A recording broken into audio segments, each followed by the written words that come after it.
Today's tense is past continuous tense. First of all, helping verb. There are two helping verbs of past continuous tense, was or were. Main verb, first form of verb plus ing, जिसको हम present participle भी कहते हैं. अब यहाँ पर हम was और वर का अलग अलग यूज़ देखते हैं. कहाँ होता है? सबसे पहले यूज़ ऑफ वॉज, यानी कि वॉज का प्रयोग कहाँ होगा? When the subject is singular in number, यानी कि जब सब्जेक्ट जो है वो नंबर में यानी कि संख्या में एक वचन होगा तो वहाँ पर हम वॉज का प्रयोग करेंगे. एक्सेप्ट यू, यानी कि यू को छोड़कर, यानी कि यू सिंगुलर भी है प्लूरल भी है तो यू को छोड़ देंगे हम, बाकी सभी सिंगुलर के साथ वाज का प्रयोग होगा. एग्जाम्पल ले लेते हैं हम. I was playing badminton, he was wiping the floor, she was reading a newspaper. तो इन सभी सब्जेक्ट्स में देखा हमने सिंगुलर हैं आई, ही, सी, और सभी सिंगुलर सब्जेक्ट्स के साथ यहाँ पर हेल्पिंग वर्ब जो यूज हुई है वो वोज है. नेक्स्ट वी टॉक अबाउट वर. वर के बारे में देखेंगे हम. वर का प्रयोग कहाँ होगा इसके अंदर? When the subject is plural in number, यानी कि जब सब्जेक्ट जो है संख्या में बहुवचन होगा तो वहाँ पर हम वर का प्रयोग करेंगे, चाहे वो यू ही क्यों ना हो, यानी कि यू चाहे सिंगुलर हो चाहे प्लूरल, हम दोनों स्थिति में वर का प्रयोग करेंगे. We take the example. We were playing badminton, you were sweeping the floor, they were reading story books. तो यहाँ पर हमने देखा कि वी, यू, दे ये सभी प्लूरल हैं, और प्लूरल जब सब्जेक्ट होगा तो उनके साथ पास्ट कंटिन्यूस के अंदर हेल्पिंग वर्ब जो है वो वर का प्रयोग होगा. Now we talk about the keywords of this tense.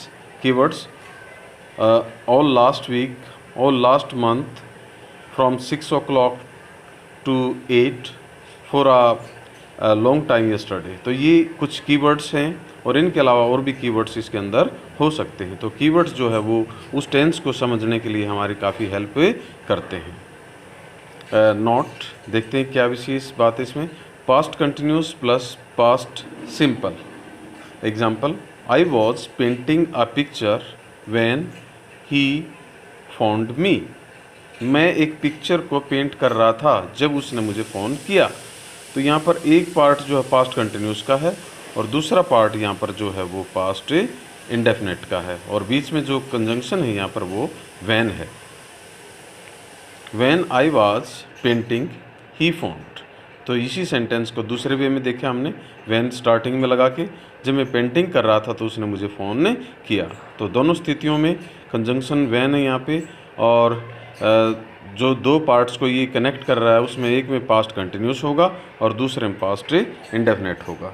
Hindi में पहचान देख लेते हैं.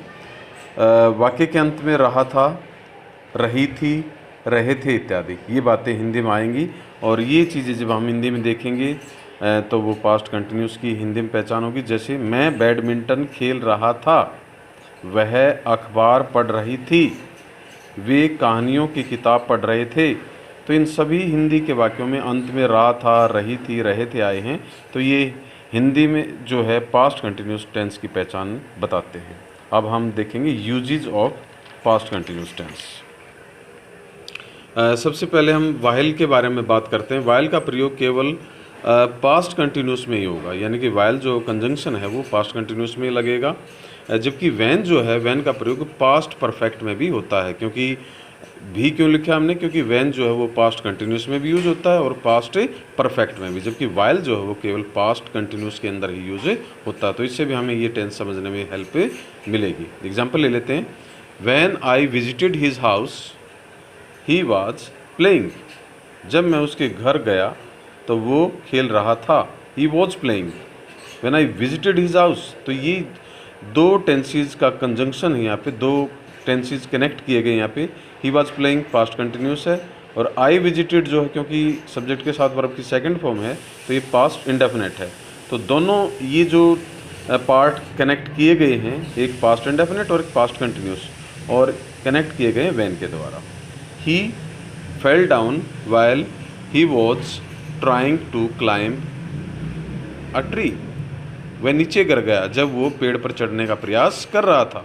तो फेल डाउन पास्ट इंडेफिनिट है और वॉज ट्राइंग जो है पास्ट कंटिन्यूस है। तो इन दोनों पार्ट्स को, पास्ट इंडेफिनिट और पास्ट कंटिन्यूस को ऐड करने वाला कंजंक्शन जो है वो यहाँ पर वाइल है। तो व्हेन और वाइल का यूज़ हमने देखा कि पास्ट कंटिन्यूस में है और व्हेन जो है वो हमने देखा कि पास्ट परफेक्ट में भी, जबकि वाइल स्पेशली जो है हमेशा हमें पास्ट कंटिन्यूस की पहचान बताता है। सेंटेंस स्ट्रक्चर: सब्जेक्ट वाज और were plus first form of verb plus ING plus object. We were playing badminton. यहाँ पर क्योंकि सब्जेक्ट वी है जो कि प्लूरल है, इसलिए हेल्पिंग वर्ब यहाँ पर वर्ब का प्रयोग हुआ है। इसका नेगेटिव सेंस देख लेते हैं। सबसे पहले सब्जेक्ट वाज और were plus not first form of verb plus ING plus object. We were not playing badminton. तो यहाँ पर नेगेटिव बनाने के लिए हेल्पिंग वर्ब और मेन वर्ब जो है उनके बीच में हमेशा नोट लगता है। इंटरोगेटिव सेंटेंस: इंटरोगेटिव जैसा कि हमें पहले से ही विदित है कि इंटरोगेटिव सेंटेंस में सबसे पहले जो है हेल्पिंग वर्ब का प्रयोग होता है, फिर सब्जेक्ट, फिर first form of verb plus ING plus object और लास्ट में साइन ऑफ इंटरोगेशन। तो वर वी प्लेइंग बैडमिंटन, तो सबसे पहले हेल्पिंग वर्ब आई है, इसलिए ये इंटरोगेटिव सेंटेंस है। Interrogative and negative: were we not playing badminton, यानी कि सबसे पहले हेल्पिंग वर्ब, फिर सब्जेक्ट, फिर नॉट, फिर वर्ब, फिर ऑब्जेक्ट एंड लास्ट में sign of interrogation mark. Now we look at the exercise for practice. We take some examples. ये हमें स्वयं करने हैं।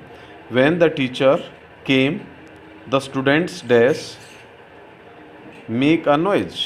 यहाँ पर वैन आया है तो हमें पता है कि वैन जो है वो किस टेंस में आता है और यहाँ इस टेंस के अंदर यूज़ हुआ, तो वो क्या हमें मेक की फॉर्म भरनी, वो भरेंगे हम।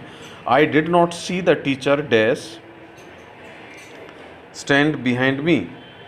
I did not see the teacher dash stand behind me. मैंने अध्यापक को नहीं देखा कि वो मेरे पीछे खड़े थे। तो यहाँ पर भी हमें पास्ट कंटिन्यूस भरना है, स्वयं भरना है हमें।